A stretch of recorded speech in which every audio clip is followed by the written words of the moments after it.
Hello, ladies and gentlemen. This is Eddie Marcus again. And I'm going to piggyback on the last message that I brought, and it was called The Life We Currently Live Is Our Heaven, Is Our Hell, Is Our Justice. And what I was trying to do right then, ladies and gentlemen, was trying to bring the people to an understanding that God is a just God. When he made the statement, you shall reap what you sow. Sow good, reap good. Sow evil, reap evil. And when that comes back on you, it's either a blessing or a cursing. So wherever you are receiving whatever you receive, we call it justice, unless an injustice occurs.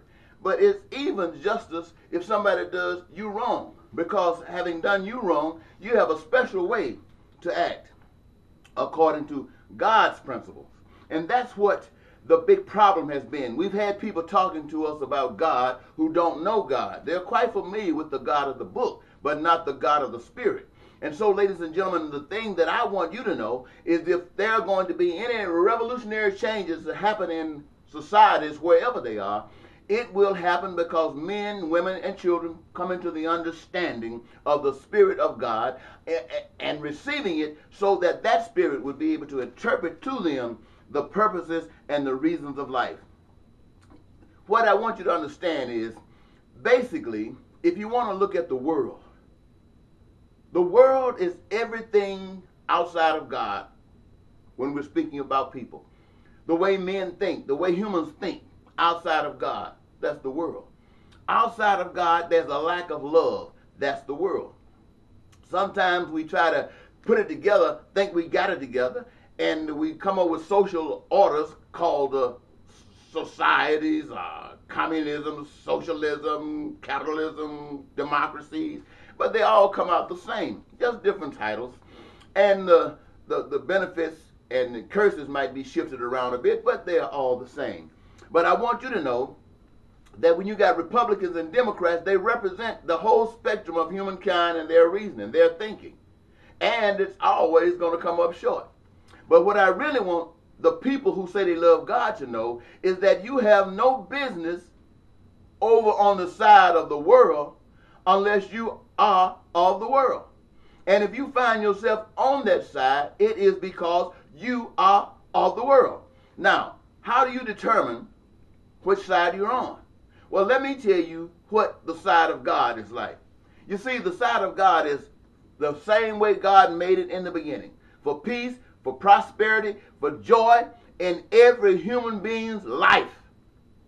That's what God represented. In the beginning before the world was made, in the beginning before human beings were made, that was the plan. That plan was followed. It was followed throughout creation. And it was delivered perfect. Peace and prosperity and joy. It didn't change because man sinned.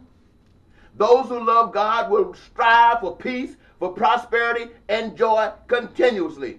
If the world seems to take over and bring in lying and cheating and stealing and terrorism and killing and war, those principles of God is still straight and narrow. No lying, no cheating, no stealing, no terrorizing, no killing, no treating people other than the way you want to be treated. That's beautiful. Now, let's say you think you are a Christian, which is supposed to be somebody there practicing God, and you're a Republican. I want you to know right now you're not a Christian. You're a Republican. You're a hypocritical Republican. Now, God is not blaming you because you don't know any better. Let's say you're a Christian Democrat. You are a Democrat. You are a world Democrat, and you are not a Christian. A Christian is not a Democrat because Democrats stand for principles that are ungodly. Republicans stand for principles that are ungodly. Libertarian, Green parties, they all stand for things that, how many of them stand for peace for every individual?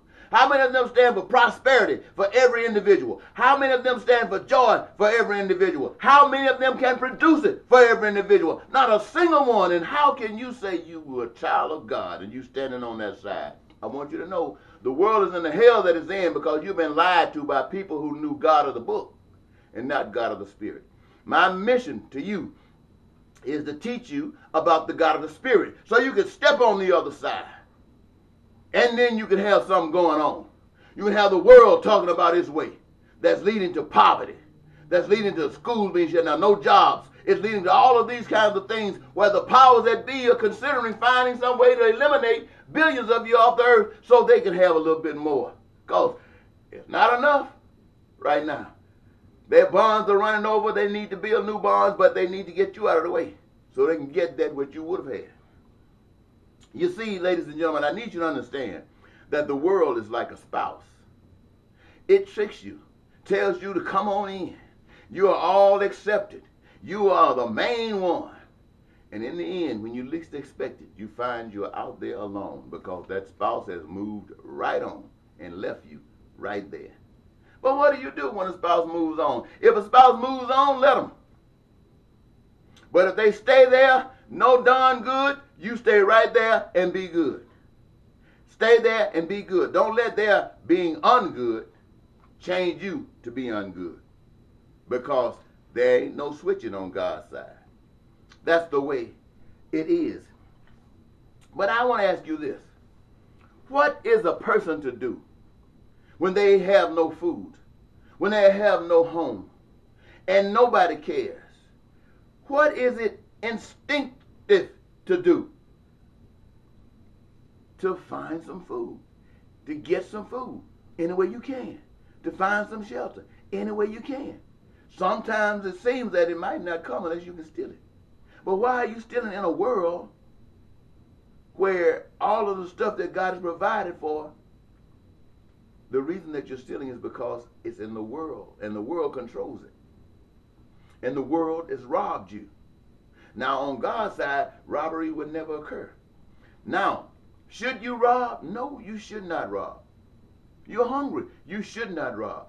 Where should your battle be fought? Your battle should be fought with those who say they love God, taking care of the world's business and making sure that all of that stuff on that world side, that lying, cheating, stealing, and killing, has no place in this world where God has representatives. If God got no representatives here, if there's nobody who can stand up here for right, if there's nobody here who could stand up for justice, if there's nobody here on earth who care about anybody other than themselves, then hell is in motion and ready.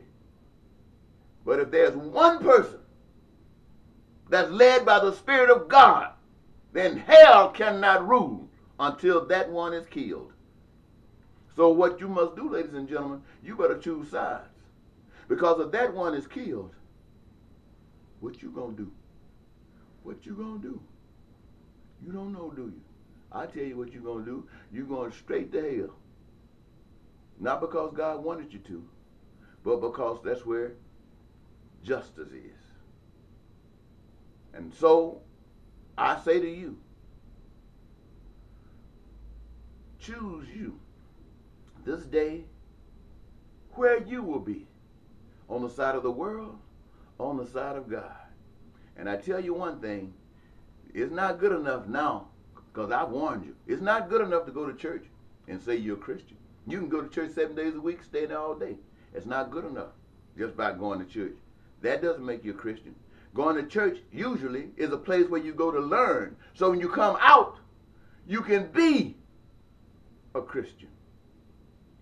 So the Christian has to be out here where you need it. In there, you learn. Out here, you live it. No living, no learning. Bye-bye.